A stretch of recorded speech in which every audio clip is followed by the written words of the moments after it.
하나님은 우리 있는 그대로의 모습을 사랑하십니다. 그런데 이 말은 그렇다고 해서 우리가 죄된 상태로 계속해서 있어도 좋다는 뜻은 아닙니다. 하나님은 분명 죄인된 우리를 사랑하시지만 그 사랑의 목적은 우리를 정결한 하나님의 백성으로 변화시키셔서 하나님께서 약속하신 축복을 누리게 하시는 데에 있는 것입니다. 18장에서 제사장과 레위인의 직무에 대해서 말씀하신 하나님은 19장에 들어와서 이스라엘 백성들이 지켜야 할 정결례에 대해 말씀하십니다. 왜 갑자기 하나님께서 정결례를 말씀하신 걸까요? 우리가 그동안에 묵상해 왔는데 16장에서 무슨 일이 있었죠? 고라 일당의 반역 사건이 있었죠. 그리고 그 뒤에 이스라엘 전체가 모세와 아론에게 반역하는 그런 사건도 있었습니다. 그 일로 말미암아 고라 일족은 물론이고 다단, 아비람, 또 온과 각 지파의 250명 지도자가 죽고 또 전염병으로 14,500명이 차례대로 죽었습니다. 이 말은 하루에 평균 100여 명의 사람들이 날마다 죽었다는 뜻입니다. 또 이 사람들을 장례하려면 필연적으로 어떤 일이 생길까요? 시체를 접촉하게 되죠. 15,000명을 장례한다고 하면 가까운 사람들만 이렇게 계산해도 이스라엘 백성들 전체가, 공동체 전체가 어쩔 수 없이 부정하게 될 수밖에 없었다는 그런 뜻이 되는 것입니다. 그런데 하나님은 거룩하셔서 부정한 자들과 함께 하실 수 없으시니까 모세와 아론에게 말씀하셔서 이스라엘 모든 백성들이 그 부정에서 벗어날 수 있는 기회에서 하나님과 함께 이 가나안의 행군을 끝까지 갈 수 있도록 기회를 주신 것입니다. 오늘 본문 구석구석에 그러한 내용들이 반복해서 나오죠. 9절에 보면 이에 정결한 자가 암송아지의 죄를 거두어 진영 밖 정한 곳에 둘지니 이것은 이스라엘 자손 회중을 위하여 간직하였다가 부정을 씻는 물을 위해 간직할지니라. 그것은 속죄지니라. 이 정결 예식에 쓰일 잿물 이렇게 마련하게 이렇게 하시는데 앞에 이렇게 1절부터 8절에 보면 그 물을 다 이렇게 마련하게 하시는데 그 물이 누구를 위해서요? 이스라엘 자손의 회중을 위해서 그렇게 준비하게 하신 거라는 말씀이죠. 그리고 11절에도 보면 사람의 시체를 만진 자는 이래 동안 부정하리니 이렇게 말씀하시면서 그 잿물에 대한 사용의 용도, 방법 이렇게 말씀을 뒤에 이어서 하셔요. 그리고 13절에도 마찬가지로 누구든지 죽은 사람의 시체를 만지고 자신을 정결하게 하지 아니한 자는 여호와의 성막을 더럽히게 된다. 그러면서 그러므로 말미암아 잿물 사용해서 정결한 과정 교체해야 된다. 16절에는 누구든지 들에서 칼에 죽은 자나 시체나 사람의 뼈나 무덤을 만졌으면 이래 동안 부정하리니 마찬가지로 그렇기 때문에 이 잿물 사용해야 된다. 이 잿물의 사용의 용도, 정결례를 왜 이스라엘 백성들이 하게 하셨는지를 이렇게 구석구석 말씀 가운데에서 계속해서 강조해서 말씀해 주고 계시는 것을 볼 수 있습니다. 하나님은 그런 분이세요. 하나님은 우리의 있는 그대로의 모습 사랑하시죠. 그걸 통해서 어떻게 해요? 정결한 백성 되어서 하나님의 예비하신 축복들 다 이렇게 받을 수 있도록 인도하시는 분, 끝까지 기회를 주시는 분이 하나님이시라고 하는 사실을 우리가 말씀 가운데서 깨닫게 됩니다. 2절 말씀으로 올라와서 보시면 여호와께서 명령하시는 법의 율례를 이제 이르노니 이스라엘 자손에게 일러서 온전하여 흠이 없고 아직 멍에 매지 아니한 붉은 암송아지를 내게로 끌고 오게 하고, 그러면서 이 정결례에 필요한 제물을 제사장 통해서 준비하게 하시는 그런 내용들이 이렇게 나오죠. 정결례에 필요한 제물은 여기 말씀 보면 온전하여 흠이 없고 아직 멍에 매지 아니한 붉은 암송아지로 하라 이렇게 말씀하셨어요. 온전하여 흠이 없고 이렇게 그랬는데 이때 쓰일 붉은 암송아지는 털이 온통 붉은색으로 덮여진 암송아지, 그 털 중에 다른 색이 조금이라도 섞여 있으면 제물로 사용할 수 없도록 이렇게 하셨어요. 완전하게 흠이 없는 거, 온전한 것을 이렇게 준비하게 하신 것이죠. 그래야만 제물로 사용될 수 있다. 아직 몽에 매지 아니한이라고 하는 말이 나오는데 사람의 손을 타지 아니하는 순전한, 순결한 그런 제물이라는 뜻이죠. 또 불타는 것은 생명을 상징하는 것입니다.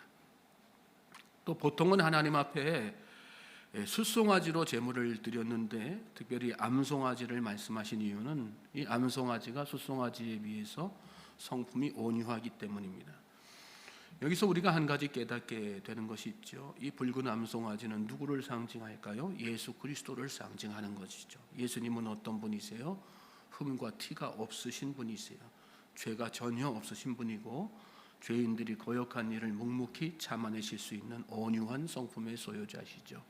그래서 예수님이 우리의 죄를 다 담당할 수 있는 그 제물로 쓰임 받으실 수 있었던 것입니다. 3절에 보시면 너는 그것을 제사장 엘르아살에게 줄 것이요 그는 그것을 진영 밖으로 끌어내어서 자기 목전에서 잡게 할 것이며 이랬어요. 정결례로 쓰일 제물로 붉은 암송아지를 준비하게 하시는데 그리고 그걸 진영 밖으로 끌어내서 잡게 하시는데 그 일을 여기 말씀 보면 누구에게 맡기세요? 제사장인 엘르아살에게, 대제사장 아론의 셋째 아들인 엘르아살에게 맡기시죠. 그러면 하나님은 이 일을 왜 대제사장인 아론에게 맡기지 않으시고 엘르아살에게 맡기셨을까요? 사람의 시체만 부정한 게 아니라 동물의 시체도 부정하기 때문에 이 암송아지를 잡다 보면 동물의 시신에 접촉하게 되지 않습니까? 그럼 부정하게 되지 않습니까? 그래서 그러면 대제사장 아론으로서는 거룩이 다 이렇게 훼손되는 거 아니겠어요? 대제사장 아론이 암송아지를 잡게 되면 아론 또한 부정하게 되기 때문에 그래서 그 아론의 거룩함을 보존해 주시기 위해서 이렇게 하신 것입니다. 자, 여기서 우리는 하나님의 마음을 다시 한번 확인하게 되죠. 하나님은 아론의 거룩함을 보존해 주신 것처럼 영적 제사장인 우리 한 사람 한 사람의 거룩함을 지키시고 보존해 주시기를 원하시는 것입니다. 우리 신앙생활의 목표는 어디에 있어야지 되는 것입니까? 바로 여기에 있어야지 되는 것입니다. 하나님께서 우리 한 사람 한 사람, 그래 나를 이렇게 아론처럼 흠없고 정결한 백성, 영적 제사장으로서 그 거룩함을 보존해 주시길 원하시는구나. 그래서 바울은 데살로니가 전서 5장 23절에서 이런 말씀하셨죠. 평강의 하나님이 친히 너희를 온전히 거룩하게 하시고 또 너희의 온 영과 혼과 몸이 우리 주 예수 그리스도께서 강림하실 때에 흠없게 보존되기를 원하노라. 저는 저와 여러분의 영과 혼과 몸이 예수님께서 다시 오시는 그날까지 흠없게 보존될 수 있기를 주님의 이름으로 소망합니다. 자, 이어지는 말씀에는 제사장 엘르아살이 그 암송아지를 잡아서 정결례에 사용될 제물을 만드는 방법에 대해서 가르쳐 주시는 그런 내용입니다. 우선 암송아지를 진영 밖으로 끌어내죠.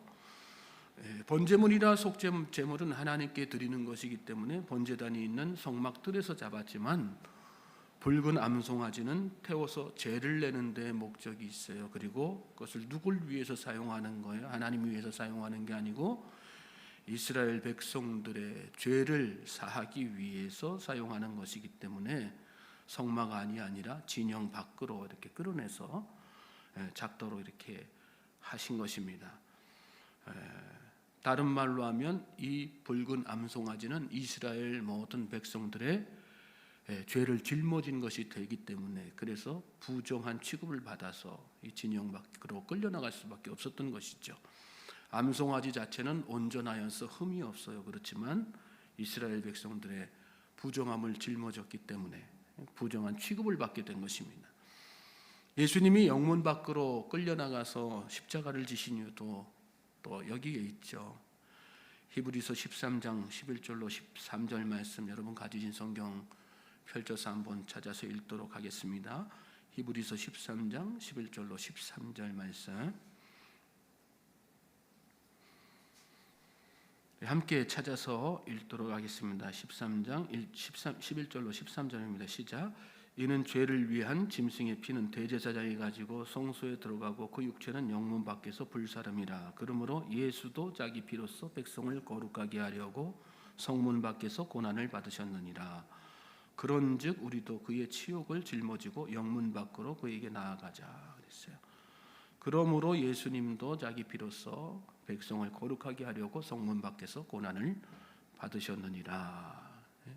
예수님이 우리 죄를 다 지셨기 때문에 예수님도 마찬가지로 여기 구약의 붉은 암송아지처럼 성문 밖 진영 밖으로 이렇게 끌려 나가서 거기서 십자가 지시고 죽으신 것이죠. 중요한 것은 그 뒤에 이어지는 말씀이에요. 그런즉 우리도 그의 치욕을 짊어지고 영문 밖으로 그에게 나아가자. 영문 밖이란 어딜까요, 여러분? 통회의 자리, 죄사함의 자리, 회개의 자리, 참회의 자리 아니겠어요? 저와 여러분은 영문 밖으로 나아가는 그런 믿음의 행동들이 있어야지 되는 것입니다. 우리가 예수 믿는다고 다 죄 안 짓습니까? 그렇지 않죠. 세상에 죄 안 짓는 사람이 어디 있습니까? 예수 믿고 예수님 영접해도 우리는 반복해서 죄를 짓습니다. 우리 안에 죄의 본성들이 우리를 그냥 내버려 두지 않습니다. 바울도 그래서 고민한 거 아니겠어요? 그러므로 내가 한 법을 깨달았노니 그 선을 행하기 원하는 나에게 악이 함께 있는 것이로다. 내 속사람으로는 하나님의 법을 즐거워하되 내 지체 속에서 한 다른 법이 내 마음의 법과 싸워 내 지체 속에 있는 죄의 법으로 나를 사로잡는 것을 보는도라. 그러면서 뭐라고 단식합니까? 오호라 나는 곤고한 사람이로다. 이 사망의 몸에서 누가 나를 건져내랴. 바울 같은 사람도 그 속에 있는 죄의 법 때문에 이렇게 고민하고 살았단 말입니다. 우리는 다 연약한 존재입니다. 곤고한 사람이죠. 우리가 하루도 제대로 평안한 삶을 누리지 못하고 살지 않습니까? 예수님을 영접했지만 그럼에도 불구하고 우리는 반복적으로 죄를 짓습니다. 왜 우리가 예수 믿고도 주님의 성품을 닮아가지 못할까요? 예수님은 내가 너희에게 평안을 주노라 이렇게 말씀하셨는데 왜 우리는 예수님을 믿는다고 하면서 예수님을 영접했음에도 불구하고 여전히 평안을 누리지 못하는 삶을 그렇게 날마다 살아갈까요? 뭐 때문입니까? 죄 때문 아니겠어요? 죄의 본성 때문에 아니겠습니까? 문제는 뭡니까? 죄가 문제죠, 1차적으로. 근데 그보다 더 큰 문제가 있어요. 그보다 더 큰 문제는 뭡니까? 영문 밖, 회개의 자리에 나아가지 않는다는 것입니다. 참회의 자리, 통회의 자리에 나아가지 않는다는 것입니다. 여러분 속지 마십시오. 어떤 사람들은 우리가 예수 믿고 구원받았으니까 더 이상 회개할 필요가 없다고 이야기합니다. 구원파가 대표적인 그런 사람들 아니겠어요? 그런데 구원파뿐만 아니라 그런 위험한 생각 가지고 신앙생활하는 사람들이 참 많습니다. 그러면 회개한 이후의 죄는 도대체 어떻게 되는 것입니까? 그 뒤에는 마음껏 죄 짓고 살아도 되는 것입니까? 그렇지 않지 않습니까? 끊임없이 자복하고 회개하는 자리에 나아가는 것, 그것이 우리에게 참 중요한 것입니다. 여기 말씀 보면 하나님은 여러 가지 이런 어떤 신뢰를 들면서 이렇게 어떤 사람이 부정하게 되는지에 대해서 계속해서 말씀해 주시지 않습니까? 오늘 본문 말씀 가운데에서 계속해서 말씀해 주세요. 심지어는 제사장이 짐승을 잡는 이 정결례에 쓰일 제물을 잡는 제사장조차도 죄로 말미암아 부정하게 되는 그런 상황까지도 다 세세하게 말씀해 주시는 거예요. 우리 삶의 여러 가지 구석구석에 뭘 말씀하는 걸까요? 우리 삶의 영적인 안목을 가지고 우리 삶의 부지불식과 내 짓는 죄가 얼마나 많은가 계속해서 살펴보고 바라보라는 말씀이죠. 그리고 그렇게 영적인 안목을 가지고 발견되어지는 죄가 있으면 그때 즉시 계속해서 여기 잿물을 뿌리는 것처럼 우리의 죄를 예수님의 십자가 보혈을 의지해서 하나님 앞에 통회하고 자복해야지 된다는 사실을 말씀 가운데서 우리에게 깨닫게 하시는 그런 내용 아니겠어요? 새벽 시간이니까 더 이상 깊이 들어가지는 못하고 저기 20절 넘어가서 보십시오. 20절 21절 말씀 보시면 사람이 부정하고도 자신을 정결하게 하지 아니하면 여호와의 성소를 더럽히니 그러므로 회중 가운데서 끊어질 것이니라. 그는 정결하게 하는 물로 뿌림을 받지 아니하였은즉 부정하니라. 이는 그들의 영구한 율례니라. 정결하게 하는 물을 뿌린 자는 자기 옷을 빨 것이며 정결하게 하는 물을 만지는 자는 저녁까지 부정할 것이며 부정한 자가 만진 것은 무엇이든지 부정할 것이며 그것을 만지는 자도 저녁까지 부정하리라. 왜 이런 말씀을 하나님께서 따로 하셨을까요? 이렇게 부정함을 면할 수 있는 방법, 그게 어려운 게 아니지 않습니까? 잿물을 하나님께서 준비하도록 하신 붉은 암송아씨를 태운 그 것으로 그 죄를 섞어서 만든 그 잿물을 제사장 통해서 몸에 뿌리기만 하면 되는 거예요. 그런데 그럼에도 불구하고 고집 피우고 안 하는 사람들이 있을 것이기 때문에 이 말씀을 나중에 가서 또 하신 거란 말씀이에요. 너희들 분명히 내가 이렇게 이야기하고 기회 주지만 너희들 가운데서 분명히 또 그 기회에 제대로 살리지 못하고 어깃장 놓고 안 하는 사람 분명히 있을 것이다. 아니란 마음 가지고 안 하는 사람 분명히 있을 것이다. 그러니 하나님께서 그런 사람들에게 다시 한번 경고해 주시는 거예요. 사람이 부정하고도 자신을 정결하게 하지 아니하면 여호와의 성소를 더럽히나. 그러면 회중 가운데서 반드시 끊어지게 될 것이다. 정결하게 하는 물로 뿌림을 받지 아니하였은즉 부정하니라. 정결하게 하는 물로 반드시 뿌림 받아야지 된다. 그 말씀하신 거죠. 지금도 마찬가지입니다, 여러분. 우리는 잿물 뿌리는 수고를 할 필요도 없죠.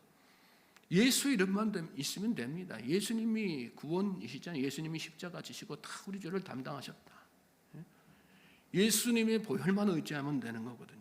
그 보혈을 의지해서 하나님 앞에 참회자의 통회의 자리 영문 밖으로 나가기만 하면 되는 거거든요. 그런데 그거 안 하는 사람들 참 많다는 거예요. 그런데도 불구하고 영문 밖으로 나가지 않은 사람 있기 때문에 오늘 이 말씀 끝에서 다시 한번 그 말씀 각성할 수 있도록, 각성해서 깨어서 받아들일 수 있도록, 그렇게 할 수 있도록 하나님께서 강조하신 것입니다. 그러므로 오늘 이 하루도 우리가 받은 은혜, 우리에게 주신 기회를 아니란 마음으로 생각하지 말고, 아이고 어제 회개, 얼마 전에 회개했는데 오늘 또 회개할까? 그렇게 생각하지 말고 하루하루 새롭게 내가 오늘도 새로워져야 된다. 내가 오늘도 이런 모습 저런 모습으로 죄짓지 않았는가 돌아보면서 하나님 앞에 철저하게 통회하고 자복하는 저는 저와 여러분이 오늘 하루가 그런 하루가 될 수 있길 주님의 이름으로 소망합니다. 정결한 사람에게 하나님께서 기회 주시는 거예요. 관계도 회복시켜 주시고 하나님께서 예비하신 축복도 다 누릴 수 있도록 해주시는 것입니다. 믿음으로 오늘 정말 예수님이 나가셨던 것처 예수님과 함께 영문 밖으로 나아갈 수 있는, 진영 밖으로 나아갈 수 있는 담대한 믿음으로 나아갈 수 있는 저와 여러분 될 수 있기를 주님의 이름으로 다시 한번 소망하고 축복합니다.